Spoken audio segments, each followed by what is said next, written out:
Most 2024 GOP presidential candidates have made their way to the Iowa State Fair, where they're amassing valuable face time with Midwest voters ahead of next week's first Republican primary debate. While most have spent quite a bit of time at the fair, former President Trump was there for less than 2 hours.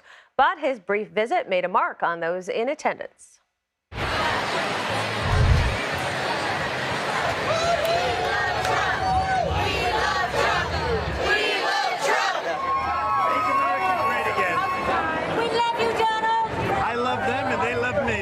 Combination. Trump, I would support more of his policies, but I'm probably not a big fan of his personality. They should try and get our country back together. They are destroying our country. I'd love to see Trump get in. Do I think he's the best candidate? Not necessarily, but I believe he would do the most to stir things up. I'll vote Republican, but I won't vote for Trump. Iowans don't really like bullies for the most part, and that's kind of how he presents himself. It's all called election interference. Biden can't win the fairway. He's way down in the polls. He just causes too much turmoil, and he just badmouths so many people.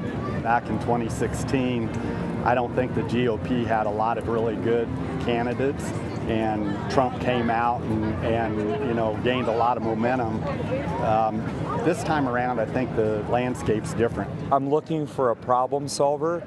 I'm looking for someone who has some solutions and who's not afraid to get to work on day one.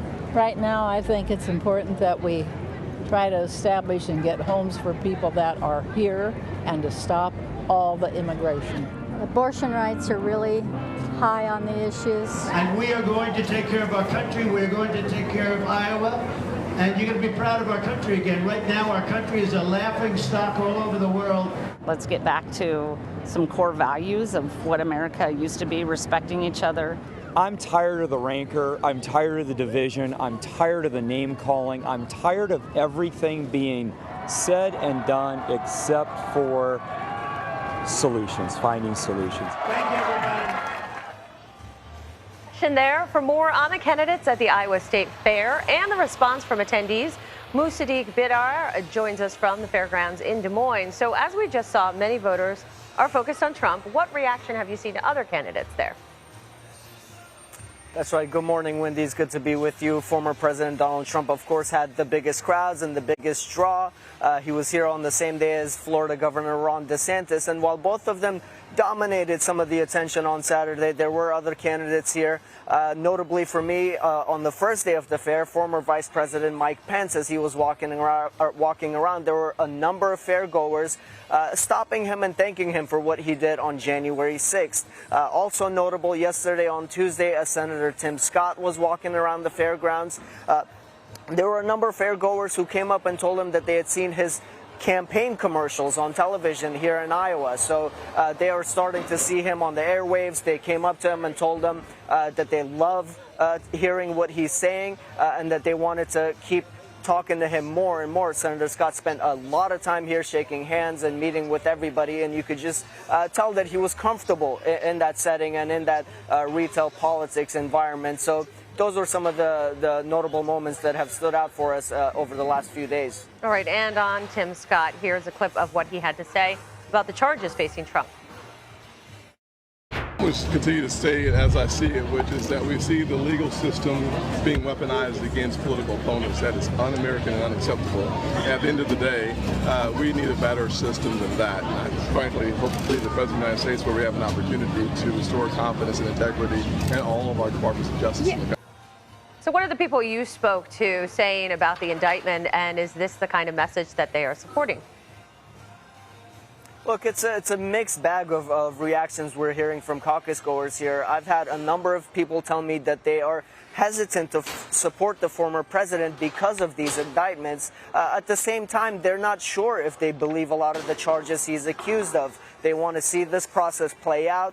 They tell me that they are concerned about this two-tier justice system. They don't fully trust the Department of Justice or the special counsel in a lot of these cases, but they are also hesitant to support the former president because of these legal issues. They want somebody who's electable, who's going to be able to beat President Joe Biden in the general election, and they are really thinking about these indictments and considering how this is going to play out. So they're thinking about it strategically, at least the potential caucus goers in Iowa that I have spoken with. It's on their mind. They want to see how this plays out, but it is at this point making them a little hesitant to fully support the former president. So we'll keep an eye on how all of this plays out in the next few months. Right. And why is Iowa so important in the campaign? Of course, it is first, but besides that. It's first in the nation, but it allows any candidate who performs well here to get a bit of a momentum boost and show voters in other early primary states that they can build a campaign, they can build an infrastructure, and they can really go out and earn support. And so if they do well here, it helps them in New Hampshire, South Carolina, and on to Super Tuesday. All right. You'll be watching it all. Musadiq Bidar, thank you so much. And we will have much more from the Iowa State Fair throughout the day. And you can stream a special edition of America Decides from 5 p.m. Eastern right here on CBS News.